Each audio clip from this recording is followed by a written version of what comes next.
এই জানিস, সারা দুদিন আগে না আমি কলকাতা গেছিলাম। সারা কি গরম, কি গরম! এত গরম আমার সহ্য হচ্ছে না। মাথা ধরে মনে হচ্ছে যেন ব্যথা করছে। মাথায় গেলে তখন তো টুপি পরে যেতে ভুলে গেছি। টাকে সারা রোদ লাগছে, আমি সহ্য করতে পারছি না। আর তারপরেই দেখি সামনে না একটা লস্যির দোকান।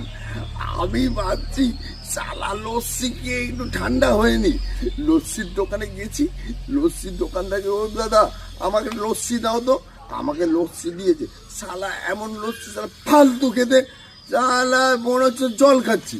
আমি দাঁড়া, তোকে দিচ্ছি, আমি লস্যিটা খেয়ে নি, তোকে দিচ্ছি। লস্যিটা খাওয়ার পরে পকেট থেকে একটা পুরো ছেঁড়া মাল, পুরো ছেঁড়া 20 টাকা ওকে হাতে ধরিয়ে দিয়েছি। ও সারা টাকাটা নিয়ে বলছে, এ দাদা এতে তো কাগজ কম, ফুটো বেশি। আমি বলছি, দাদা আপনার লস্যিতে তো দই কম, জল বেশি।